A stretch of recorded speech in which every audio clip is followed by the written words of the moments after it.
కదిరిలో ఈరోజు ఉదయం 11 గంటలకు జరిగినటువంటి దుర్ఘటన పేలుడు ప్రమాదం కారణంగా నలుగురు మరణించడం, దాదాపు 25 మంది వరకు గాయపడడం దురదృష్టకరమైన సంఘటన.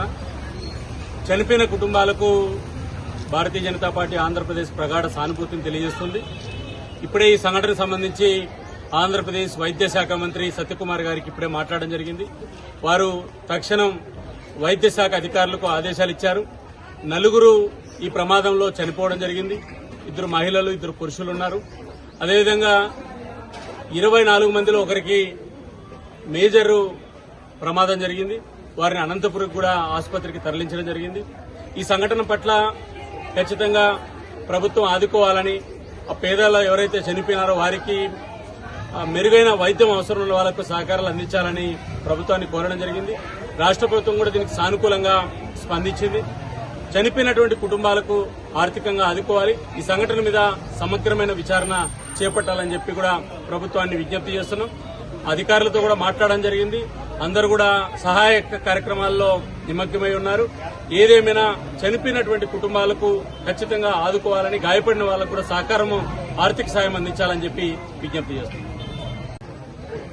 కదిరి రూరల్ మండలం కుమ్మరవాండ్లపల్లిలో ఒక దురదృష్ట సంఘటన జరిగి, మొదటగా గ్యాస్ లీక్ అయ్యి పొగలు రావడంతో ఆ ఇంట్లో వాళ్ళు బయటికి రావడం, అలాగే పొగలు వస్తున్నాయని చెప్పేసి బయటుండే జనాలు ఆర్పడానికని ప్రయత్నం చేయడం, అప్పుడు అక్కడ పక్కనే ఉన్నటువంటి జిలటిన్ స్టిక్స్, ఎందుకంటే వాళ్ళు రాళ్లు కొట్టేవాళ్ళు, జిలటిన్ స్టిక్స్ పేలి అక్కడ దాదాపు 4 చనిపోవడం, ఒక వ్యక్తికి బలంగా గాయాలు తగ్గడం, మిగతా 24 మందికి గాయాలు తగ్గడం చాలా దురదృష్ట సంఘటన అని చెప్పి తెలియజేసుకుంటున్నాం. ఎందుకంటే వాళ్ళందరినీ కదిరి హాస్పిటల్లో పరామర్శించినాం. 4 మృతి చెందిన వాళ్ళ కుటుంబాలకు ప్రగాఢ సానుభూతిని తెలియజేస్తున్నాం. ఎందుకంటే మిగతా వాళ్ళకు కూడా హెల్త్ మినిస్టర్ గారు కూడా ఇప్పుడే సత్యకుమార్ గారు మాట్లాడడం జరిగింది. వాళ్ళకు మెరుగైన వైద్య సౌకర్యాలు కల్పిస్తామని చెప్పి తెలియజేయడం జరిగింది. అలాగే ప్రభుత్వం తరఫున కూడా సాధ్యమైనంత వరకు వాళ్ళకు ఆదుకునేదానికి ప్రయత్నం చేయడం జరుగుతుంది. కాబట్టి ఈ సంఘటన ఏదైతే ఉందో దాని మీద సమగ్ర దర్యాప్తు జరిగి విచారణ చెప్పి దానికి కారణమైన వాళ్ళకు బాధ్యులకు కఠినంగా శిక్షించాలని చెప్పేసి. కదిరి పట్టణంలో ఆనుకొనున్న కదిరి రూరల్లో కుమ్మరవాళ్లపల్లి అని చెప్పేసి అక్కడ ఒక స్లమ్ ఏరియాలో ఇల్లు వంట చేసుకున్నప్పుడు గ్యాస్ సిలిండర్ పేలిందంట. అప్పుడు వాళ్ళు వచ్చేసి రాళ్లు కొట్టుకునేవాళ్ళంట, జెలిటిక్స్ ఇంట్లో పెట్టుకొని ఉన్నారంట. ఆ గ్యాస్ సిలిండర్ పగిలిందని చెప్పేసి ఇంట్లో వాళ్ళు బయటికి పరిగెత్తి వచ్చినారంట. పొగ వచ్చినప్పుడు చుట్టుపక్కల ఉండేవాళ్ళు అయ్యో వాళ్ళకి ఇబ్బంది కలుగుతా ఉంది అని చెప్పేసి వాళ్ళు ఆపదలో ఉండాలి అని చెప్పేసి వాళ్ళు ఆదుకోవడానికి వెళ్లారు. వెళ్ళినప్పుడు ఆ జెలిటిక్స్ అన్ని పగిలిపోయి ఆ రాళ్లు, ఆ బింతె అంతా పడిపోయింది. అవన్నీ వాళ్ళపైన పడి చాలా ఇంజురీస్ తగిలాయి.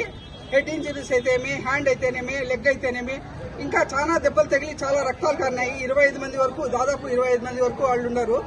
ఇంకా చూసేకి అక్కడ రోడ్లో ఉండే వాళ్ళు కూడా కొంతమంది పోయినారంట. వాళ్లకు 4గురికి స్పాట్ డెత్ అయిపోయినారు వాళ్ళు. దాంట్లో ఒక పిల్లడు అస్లం అని ఒక మా 2 ముస్లింస్ అబ్బాయిలు, 2 హిందువులు చనిపోవడం, స్పాట్ డెత్ అవ్వడం జరిగింది. ఆ ఇంటి కప్పులు అట్లా పడిపోయి ఉన్నాయి. ఆర్డీఓ గారు వాళ్ళంతా కలిసి జేసీబీతో తీయాలి అని చెప్పి జేసీబీని పిలిపించినారు. అయితే నేను ఇప్పుడు ఇక్కడ హాస్పిటల్లో ఉన్నందుకు వాళ్ళు క్షేమంగా ఉన్నారు అని చెప్తున్నారు. వాస్తవం తెలియదు, అటు వెళ్లి చూసిన తర్వాతనే తెలుస్తుంది. కాబట్టి ప్రభుత్వం వాళ్ళకి ఆదుకోవాలి. వాళ్ళ బిడ్డలు చదువుకుంటున్నారు, చాలా ఇబ్బందుల్లో ఉన్నారు. రోడ్డును పోయి ప్రాణ నష్టం జరిగి వాళ్ళు స్వర్గలోకానికి చేరారంటే దీనికి విపత్తు కారణమైందో మరి ఏ రకంగా అయిందో ఆ దేవునికి తెలుసు. కాబట్టి ప్రభుత్వం వచ్చి ఈరోజు ఎన్డీఏ ప్రభుత్వము, కూటమి ప్రభుత్వం ఆదుకోవాలని చెప్పేసి మనసారా కోరుకుంటున్నాము. నమస్కారం.